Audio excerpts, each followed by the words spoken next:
जी अस्सलाम वालेकुम, क्या हाल है। हमारा फोटोशॉप में टूल सीरीज़ में आज हमारा टूल है magnetic lasso tool. Magnetic lasso tool, जैसा कि इसके नाम से इज़हार हो रहा है, ये इस तरह काम करता है जैसे मैग्नेटिक काम करता है। जिस तरह मैग्नेटिक लोहे को अपनी तरफ खींच लेता है, इसी तरह ये टूल पिक्सेल्स के साथ चिमट जाता है। यानी कि ये एक फ्री हैंड टूल है। जब हम किसी ऑब्जेक्ट को सिलेक्ट करते हैं तो हम उस ऑब्जेक्ट के कलर को सिलेक्ट करते हैं और ये उसके कलर के साथ साथ सिलेक्शन बनाता जाता है। तो चलिए आइए इसको करके देखते हैं, यूज़ करके देखते हैं।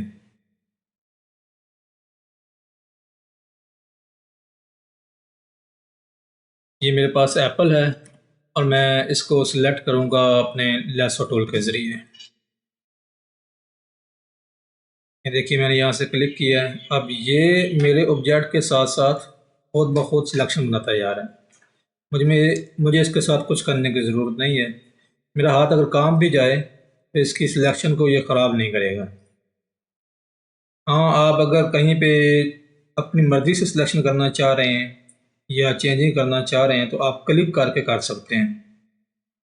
तो ये देखिए, बस ये है कि आपने इसको आराम से और एहतियात से करनी होती है सिलेक्शन, ताकि ज़्यादा दूर आपका जो है माउस वो अपने ऑब्जेक्ट से ना जाए और आप अपनी सिलेक्शन बनाते जाएं। अब यहाँ से मैं क्लिक करके सिलेक्शन बनाऊंगा क्योंकि यहाँ थोड़ी सी कॉम्प्लिकेटेड सिलेक्शन है। तो ये देखिएगा, यहाँ से मैं क्लिक करके सिलेक्शन बना रहा हूँ।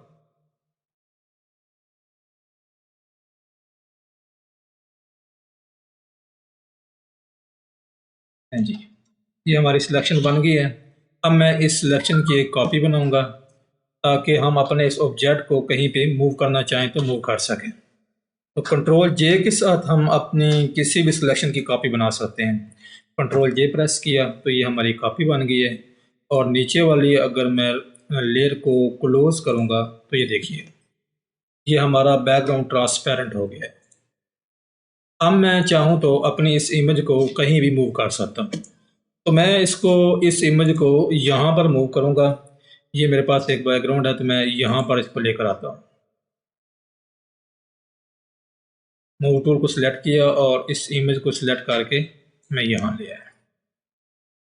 अब कंट्रोल टी प्रेस करके मैं इसकी साइज़ छोटा करूँगा ताकि हम अपने जो पहले से पड़े हुए यानी कि जो अनार हैं इन ऑब्जेक्ट्स के बराबर करें और इस इमेज के बराबर कर दें। ये देखिए, ये मैंने इसको थोड़ा सा टेढ़ा कर दिया जैसा कि ये अनार है, इसी तरह ये, और इसको यहाँ पे रख दें।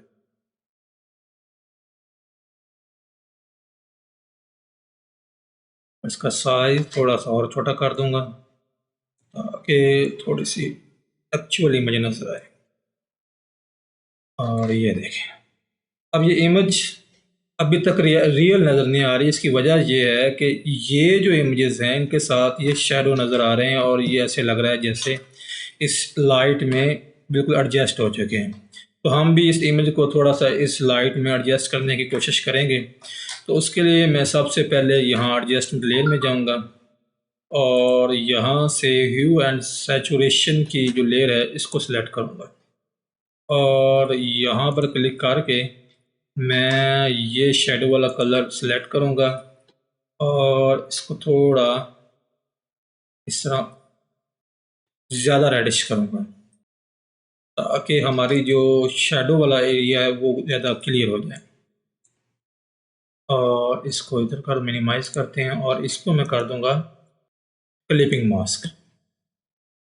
और फिर इसी तरह फिर मैं आऊँगा इसी एडजस्टमेंट लेयर में और यहाँ पर मैं जो है ब्राइटनेस और कंट्रास्ट में आऊँगा और इसकी जो ब्राइटनेस है वो थोड़ी सी कम करूँगा और कंट्रास्ट थोड़ा सा बढ़ा दूँगा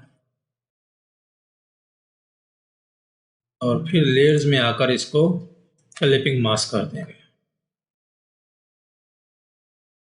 ले जी, अब हमें थोड़ा इसके नीचे एक शेडो चाहिए जो इस इमेज को इसके साथ मिक्स करेगा। तो उसके लिए मैं क्या करूँगा, इस सेव वाले लेयर के नीचे एक लेयर क्रिएट करूँगा और उसमें मैं रेक्टेंगुलर छोटा सा क्रिएट करके इसका शैडो बनाऊंगा। ये देखिए, और इसका जो कलर है यहाँ से मैं ये थोड़ा सा लूँगा। अब फिल्टर में जाकर ब्लर में जाएंगे और गैसियन ब्लर लेंगे और इसको रेस्टराइज कर देंगे। तो इसको थोड़ा सा छोटा करूँगा, ये, और इसका साइज मैं थोड़ा छोटा कर दूँगा।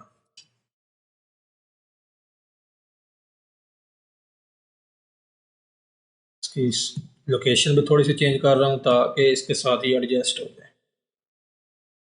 ये यहाँ पर ठीक है, सही हो गया। अब ये जो लाइट है ये इस तरफ से पड़ रही है, मैं चाहता हूँ कि लाइट भी इस तरफ से पड़े। उसके लिए मैं क्या करूँगा, सबसे पहले जाऊँगा यहाँ पर और एक लेयर क्रिएट करूँगा इसके ऊपर और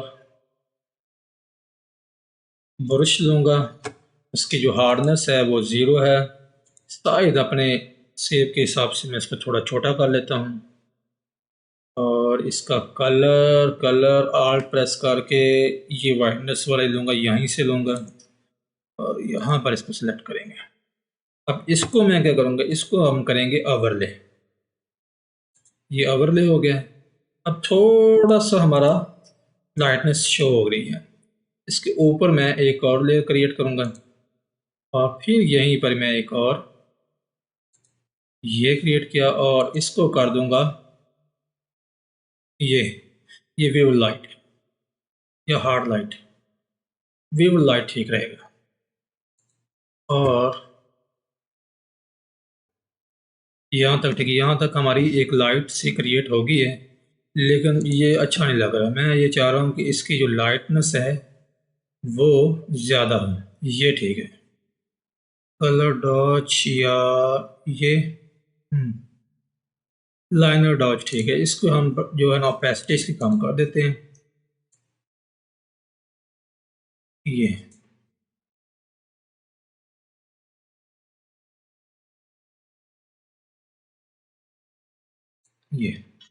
60 के करीब ठीक है। अब इसके ऊपर एक और लेयर क्रिएट करूँगा और उसके ऊपर मैं ब्रश लूँगा और उसका कलर यहाँ से ये सेव वाले शेडो का ही लूँगा और इसको इस साइड से मैं शेडो बनाने की कोशिश करूँगा, इस साइड से।